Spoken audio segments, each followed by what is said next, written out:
Haló?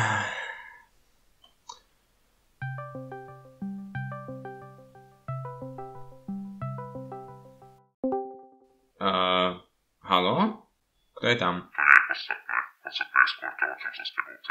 A o čom sa teda chce so mnou baviť?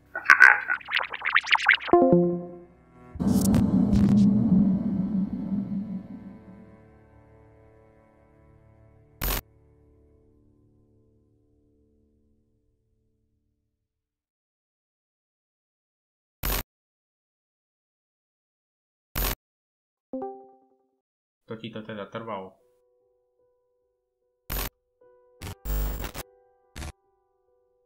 August 2013. Vtedy som založil tento channel. Začínal som viac menej ako každý iný gaming kanál. Mal som asi 11, nemal som ani kameru. Jednoducho tie videá boli doslova nepozerateľné. Tu vidíte, aké je to pomalé. Chceš tým povedať, že to bolo takéto klasické klišé, ako napríklad Let's Play z Minecraftu? Nie. Teda technicky áno, ale to až neskôr.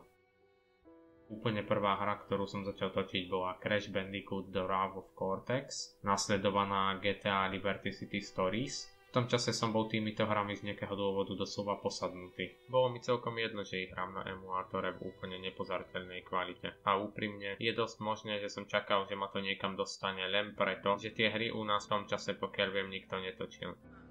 Ak by ste chceli vidieť odo mňa viac videí, tak dajte odber. A možno to bolo fakt len tým, že kvalita tých videí bola doslova otrasná.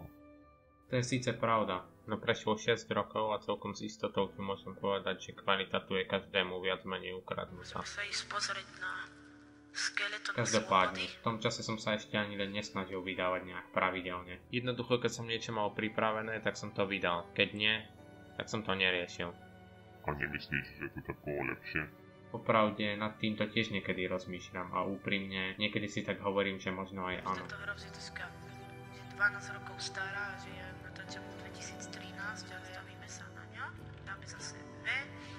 Dúfam, že ma trochu počujete cez tú hudbu. V tom čase to jednoducho fungovalo tak, že som niečo vydal a ďalej sa o to v podstate nestaral. Odbery, zhliadnutia, lajky, komenty na videách a podobne. Na ničom z toho mi nejak moc nezáležalo. Na jednu stranu to možno nebol úplne najlepší prístup, no na druhú som aspoň nebol až tak často sklamaný. Ešte predtým, ako začne toto video, by som chcel pripomenúť, že sa blížime k 100 členom na našom Discord serveri. Ako by si sa cítil ty, keby si kvôli niektorým videám obetoval doslova niekoľko dní času, tešil sa, aké sú úžasné, očakával, ako sa im skvelo bude dariť, no nakoniec z toho vznikol pravý opak. Ono keď nad tým teraz tak premýšľam, možno preto ma to predtým ani tak netrápilo. Asi som si uvedomoval, že do tých videí toho nedávam dostatočne na to, aby si zaslúžili väčšiu podporu, než akú dostávali. A skúšal si napríklad nejakých väčších youtuberov, snáď sa nájde niekto, kto by ti bol ochotný pomôcť.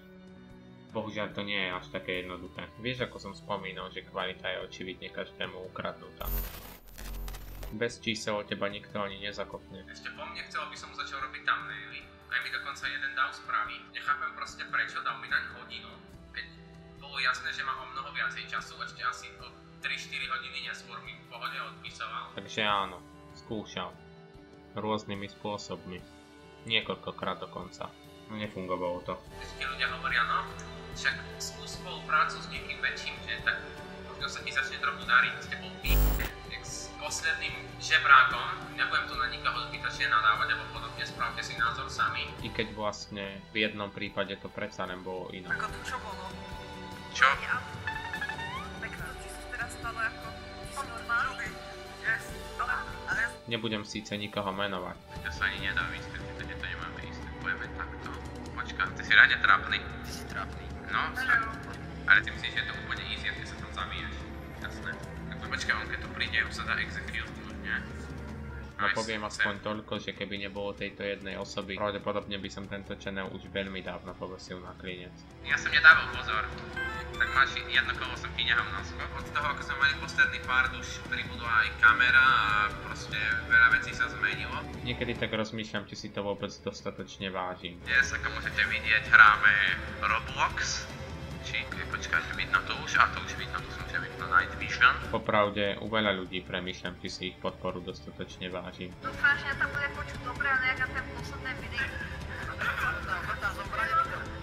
Nie jeden človek toho pre tento channel spravil mnoho.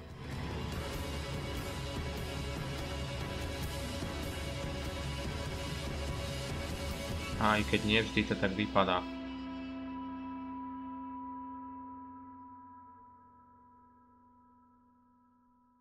Som im za to nesmierne vďačný.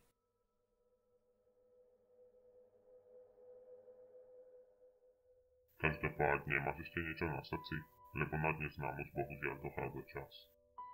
Asi už len toľko, že ak sa na toto pozerá niekto, čo si myslí, že na tom je podobne, skúsa namiesto čísel radšej sústrediť čisto len na svoj content a jeho zlepšovanie. No hlavne si váž akúkoľvek podporu od ľudí okolo teba, nech je v akejkoľvek forme a v akomkoľvek množstve. Možno potom nebudeš každú chvíľu v podstate úplne zbytočne na dne a po 6 rokoch a pár odberov od tisícky si stále klásť otázky typu: má to, čo sa snažím, vôbec nejakú budúcnosť? Alebo by bolo výhodnejšie to radšej vzdať a nájsť si iný koníček?